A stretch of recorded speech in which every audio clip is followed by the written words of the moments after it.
បាទសួស្តីបងប្អូនបាទសេកីឡាទាំងអស់គ្នាស្វាគមន៍មកកាន់កសិដ្ឋានស្ដេចបាក់សីបង្កាត់ព្រៃសរនិងកសិដ្ឋានសេដ្ឋីដងតោះយើងមកមើលបាទ្រុងមកក្របទៀតនេះគឺជាបាទ្រុងថ្មីរបស់យើងហើយចំពោះមេដែលដាក់ជាមួយវានេះបងប្អូនអាចដឹងហើយបាទយើងមើលផែនយើងមើលសបុលអាចដឹងថាជាពូជពងខាងណាសម្រាប់បងប្អូនដែលគាត់តាមដាន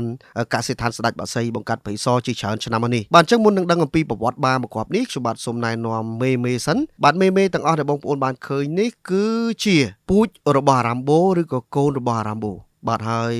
ខ្សែអារ៉ាំបូទាំងអស់បងប្អូនបានជ្រាបហើយគឺជាប្រភេទមាន់ជលឆ្លាតវាយជើងស្អិតល្អបាទជាពិសេសគឺជើងបាច់អាចបាទប្រៀបធៀបទៅនឹងមាន់ផ្សេងៗដូចជាមាន់វៀតណាមឬក៏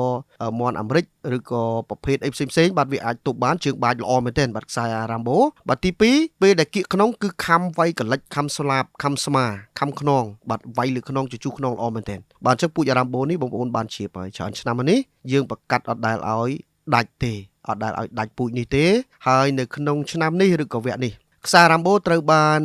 ទាញបាទឬក៏ត្រូវបានក្រោះដើម្បីទាញ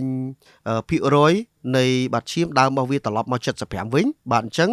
យោងទៅតាមការប្រកាសរបស់យើងក្បួនខ្នាតរបស់យើងឆ្នាំនេះគឺត្រូវដាក់បាជុំផនចូលបាទអញ្ចឹងដាក់បាជុំផនចូលនេះបងប្អូនឃើញហើយមកគ្រាប់នេះគឺកុំច្រឡំបាទកុំច្រឡំមន់វៀតណាមមកគ្រាប់នេះគឺជុំផនសុតហើយមានប្រវត្តិឈ្នះនៅសង្វៀនប្រទេសថៃ2ប្រកួតបាទឈ្នះតែ2ប្រកួតទេប៉ុន្តែមន់នេះជលសូធំបងប្អូនណាលេងសូធំបាទអ្វីដែលសំខាន់ហ្នឹងគឺសង្វាក់ជលហើយនឹងផែនរបស់វាជាពិសេសគឺបាននេះវាមានចំណុចពិសេសដែលយើងពេញចិត្តមែនទែនគឺជង្គង់ខ្លីល្អបាទជង្គង់ហើយនឹងដងខ្លួនបាទគឺល្អសង្វាក់ជលគឺយើងចង់បានតែម្ដងសង្វាក់ជលសម្រាប់បានប្រកបនេះបាទយកមកក្រោះជាមួយនឹងកូនអារ៉ាំបូគឺបង្កើនគុណភាពសម្រាប់កូនវាដែលបងប្អូនយើងគាត់លេងនៅឆ្នាំក្រោយហ្នឹងឬមួយក៏លេងនៅវគ្គក្រោយហ្នឹងបាទគាត់មានគេហៅថាទំនុកចិត្តច្រើនបាទធម្មតាទេបាទសៃផ្លែដៃគឺមានទៅមានមកក៏ពិតមែនក៏ប៉ុន្តែបើសិនជាយើងជ្រើសរើសបាទពូជពងឬក៏ឈាមជ័រដាក់ឲ្យត្រូវគ្នាបាទដាក់ឲ្យត្រូវគ្នាវាប្រៀបបានដូចយើងរៀបសសរគ្រឹះអញ្ចឹងបងប្អូនណាបើសិនជាយើងរៀបគ្រឹះ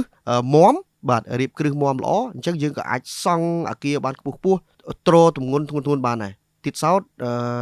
គ្រឹះរបស់មាន់បាទឬក៏គ្រឹះរបស់បាក់សីកីឡាប្រកួតបាទសំខាន់ណាស់ការរៀបចំបាទពូជប្រកាត់នឹងឯងបាទបើសិនជាពូជមិនសំខាន់ម្លោះបាទគេមិនចំណាយលុយរាប់ពាន់ទៅជាវបាទពូជនេះពូជនោះពីបរទេសយកមកប្រកាសទេបាទអញ្ចឹងគឺការឲ្យតម្លៃទៅលើពូជនេះសំខាន់មែនទែនបាទអញ្ចឹងការជ្រើសរើសបាទក៏ជារឿងមួយដែលសំខាន់ដែរបាទនៅពេលដែលយើងដឹងថា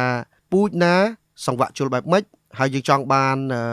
កូនមកសង្វាក់ជលបែបម៉េចយើងត្រូវជ្រើសរើសពូជទាំងអស់ហ្នឹងហើយយកមកផ្គុំគ្នាប៉ុន្តែយើងត្រូវតាមដានចាយពេលច្រើនឆ្នាំដែរទើបទទួលបាននូវលទ្ធផលហើយយោងទៅតាមបទពិសោធន៍មកទល់ថ្ងៃនេះឆ្នាំនេះវគ្គនេះកូនអារ៉ាំបូដែលខ្ញុំបាន detail បងប្អូនពីខាងលើហ្នឹងគឺត្រូវបន្ថែមបាជុំផនសុតដើម្បីទាញមកចិត្តជុំផន 75% វិញផ្ដល់ជូនទៅកាន់បងប្អូនយើងទាំងគុណភាពទាំងគីឡូបាទអញ្ចឹងរងចាំតាមដាននិងសាកល្បងកូនរបស់វាទាំងអស់គ្នាបងប្អូនណាអរគុណច្រើនបាទជូនពរសុខភាពល្អសំណាងល្អទាំងអស់គ្នារងចាំតាមដាននៅវីដេអូក្រោយជុំវិញបាថ្មីឬក៏ការក្រោះពូជថ្មីពីកសិដ្ឋានស្ដេចបាក់សីបង្កាត់ព្រៃសរនិងសេដ្ឋីដូងបន្តទៀតបាទ